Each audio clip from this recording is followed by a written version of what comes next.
Good afternoon, Postal Family. How's everybody doing? My name is Saeed. Welcome back to my channel. What's going on this free talk hour of Thursday, my weekly broadcast, I sort of speaking, where talk about different topics going with our postal service. How's everybody doing today?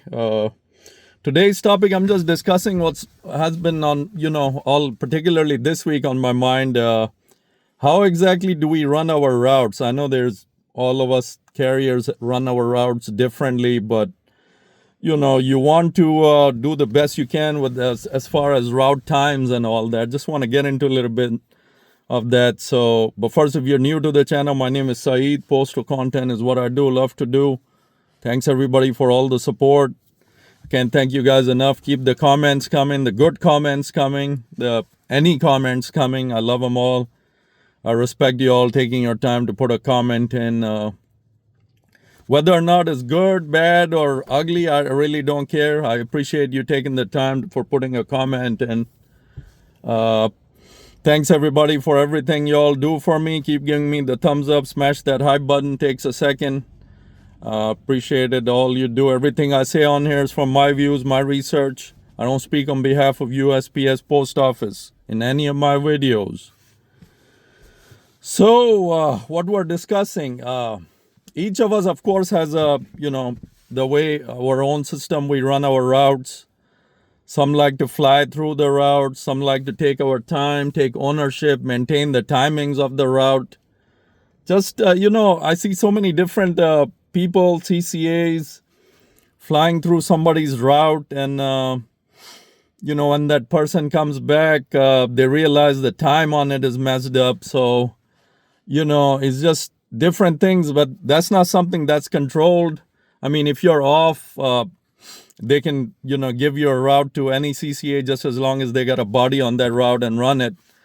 Now, that CCA might fly through it and mess up your time on it, but it's nothing you can do about that. So, that's just what I'm saying is, how we're forced to rush on our routes and mess up the times, whatever they tell us do, then of course, if you're not going to make it your regular, you're going to turn your 96 in, but they don't want you to turn a 96 in. They want you to do it all on 8, take some time and still make it in 8. So, the old adage, the rush, make it everything within 8, all the carriers, you all know what I'm talking about.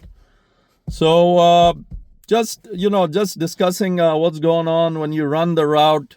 If it's your own route, you bid it and you won it, you're going to run it a certain way, maintain the time on it. Because, by doing that, you're helping yourself in the long run. Once or if the route checks come, they're going to look at your time in the 6 weeks prior history. That how have you been running it? Have you always been under? Are you right on point, or you're over all the time? So it really depends how you run it. It comes into play very seriously. So if you're like, say, for example, under by an hour every day for the last, well, not every day, but majority of the time in the 6 weeks, you're probably going to end up getting that half an hour from somebody else added on to your route. So, but when you're not on the route and a route check comes and they notice the CCA ran it twice as fast and made it back in, say, 7 hours, so that kind of leaves you in the bind there. They're going to, although you're trying to maintain the time on your route, but somebody else ran it. Say, for example, you were off last week. They ran it. They had different people on it. They ran through your route. That week comes up on a route check. They're going to see that it was under by an hour every day. But then they look at you last 6 weeks, you're right on point, or maybe just 10 minutes under or 10 minutes over all 6 weeks. So it kind of puts a bind into you. A lot of people don't take it seriously, but it's a very serious thing. Once you bid on your route, you maintain the time on it. If you don't like don't like the route, don't respect it at all, or it's just a job to you, you're flying through it, then so be it. Nothing can help you. You're just waiting for the route checks. Once the route checks comes, they'll they'll look at your route, and your route might even be eliminated, and that creates a headache for everybody in the station. So I'm just curious. A lot of us, like I said, like to maintain the time on our route. We like to take our time, everything. But there's quite a few, and when I'm saying quite a few, as in I see a lot of people flying through these routes. Like, I gotta get off in 5 hours. I gotta get off. I gotta go pick up this and this. Whatever their reasons is, they're flying through the routes, and if that route is vacant, somebody retired on it, for example, and now the new PTF or CCA is holding it down until somebody wins the bid on it. They're just running through it. I mean, that route's time has gone under, and it's every day now since the regular on it retired, and once nobody's gonna do nothing to check on it unless route checks come, and they look at each route. They say which one is under by an hour, who's running it for the last 6 weeks, what are the timings looking like. So it's just bringing this topic up for example. To me, it's very serious. It's a very serious issue. Route maintenance, you don't mess up the route timings by any bit. Granted, our mail volume fluctuates a lot. Some days it's heavy, some days it's extra light. So there's only so much you can do to maintain the time on it. So if the volume is really light, that's gonna show also on route checks. So, but at the end of the day, you gotta drive your route. What I mean by that, you're gonna drive the whole route. Any mailbox can have outgoing mail. So as a carrier, there's no shortcuts. Whoever takes shortcuts, it's not your own route. You're just covering temporarily. Or if it is your route, you're just taking it as a job. You're not there seriously. You don't know anything about route maintenance. You don't care about the timings. You don't care about route checks when they come. They're gonna eliminate your route because you're going under. They're gonna make it auxiliary. If you go under, for example, every day you're doing your 8-hour route in 6 hours, what do you think they're gonna do? You can kiss your route goodbye. You'll be unassigned, and everyone under you will you'll have to rebid whatever. So like I said, it creates a headache for the whole station. So I'm just saying, from what I see, and how I run my route, and how they tell each of us to for example, make it in an 8-hour day, and then but they give you time also. So basically they're saying they want you to eat that hour or half hour, whatever additional they give, and the excuse they give is they're looking at the undertime on the route. But when you bring up, what about the transit time from your pivot, what they call it, pivot, it's not really a pivot. They your pivot to your route, that traveling time is excluded. So either you fly, you pull your shirt off, and there's a Superman. You can pick up your LLV and fly and get there. They really don't care. They want you to do it all in 8.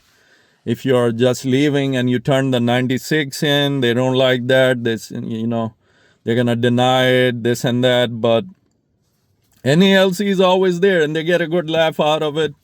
So you as long as you put in your 96, you're covered. There's only so much you can do. Now, as a newbie, you're gonna fall. I'm saying really, really newbie. It's your first year, first month. You don't know these things. And like me, for example, I'm talking from my own experiences. When I was new a while ago, and I used to rush, man. I didn't know. Manager says you got this and that. You got 4 hours work. Then when you come back, we're gonna give you some more. as a mindset new, and you're new guy, your mindset is already made that somehow it comes automatically, like you gotta hustle. You got to rush through whatever route you're on. But as time goes, you learn, man. You start learning. Even the second year, you start learning. Seniors start telling you, man, if you rush through your route, that's more negatives than take your time, maintain your route, slow down. That's all the pluses are there. And, once you have your own route, then you know how to maintain the time on it. By maintain, what I mean is you're not in the negative every day. So you're you're right there on point, or you're above plus minutes. So but with there's a there's a flip side to that. With the mail volumes dropping, you cannot, I mean, those times are based on a certain amount of volume you had on that particular day when they based it. And I don't know how all that data gets calculated now in with your route timings. I guess the edit book has something to do with it. But edit book is addresses. I don't know how they figure in all your different times. That I know they have a system, but in any case, you can't fly through your route. It's only damages your route, hurts it, and you got to slow down, maintain your pace that you're at, and because ultimately it's your route. You got to cover it. You don't want to be in the negative all the time. Granted, mail volume has to do a lot with it. The mail volume is done, you can only do so much. Like I said, you still got to drive the whole route. You gotta go by every mailbox. You can have outgoing. If you start taking shortcuts, that's a big no-no. As a carrier, you all know we don't take shortcuts. I mean, a lot of people probably do. I'm just speaking, the ones I know. So some, as a matter of fact, actually do take a shortcut, but they change the route driving on it. So, for example, they changed the how you drive, the pattern. There's a word for it. I'm missing it. So, they change that up as to what's convenient for them. Now, in that scenario, they're not taking a shortcut. So they just the line of travel. That's it, line of travel. They're changing the line of travel to what suits them. Is their route. They bidded on it. They won the bid. So for the time being, until they bid out, it's their route. So they got to maintain it. Like I said, there's a flip side. People who don't maintain it, they keep burning it every day to a point where, it's showing under 2 hours to management every day. And they're thrown 3-4 hours on top of their route every day. And the management sees the paper like, well, this person is running through their route every day. They're doing 8-hour work in 6 hours, so I can give them 3 additional hours, give them an hour, but it don't work that way. So there's a lot more negatives in running through your route than taking your time, maintaining your route. So I would say just learn a good timing of your route down. Don't rush through it. Do not rush through it. In the end, you're going to pay dearly for it. So you're going to end up losing your route, or you're probably going to end up having time added onto it. So now with volume dropping, and especially with Amazon for the time being going away, pending their outcome in October, that's when the contract officially expires. We're praying that USPS, a lot of people are saying they're going to renew, and Amazon is going to agree to pay the few extra dollars per package, but that's not a done deal. That's just we're assuming right now, because Amazon's got to be really dumb to take all that volume. What is it, 1 billion packages in a fiscal year, maybe more, and give it to their own drivers that are having trouble right now. My last video about the Amazon driver losing it at a customer's house when he had to bring in multiple deliveries for the same house. They're used to bringing in maybe one small package. We did all the bulk work, but now in this Amazon testing phase, Amazon has picked up all those packages that they used to give to us, and their drivers are doing it and not liking it one bit. So Amazon is going to notice that and say, well, we don't have the infrastructure to handle a workload like that UPS did for us for decades. So I think pretty much too that they will agree to give us a few more dollars I don't see the contract going anywhere else. And then we got that bidding system that the winning bid is going to be announced, and we're going to get hopefully some freight from that too. So it all depends. A lot of rural carriers, been noticing because their routes primarily were rural. As the mail volumes are drastically down now, only mail, like they were calculated at, say, for example, 8.5 hours with a full Amazon. So now just with mail, they got to probably recalculate it down to whatever, 6, 5.5 with just mail, maybe even lower than that. So it's not a good look by any means. God forbid Amazon doesn't renew for us. That whole thing will be reevaluated.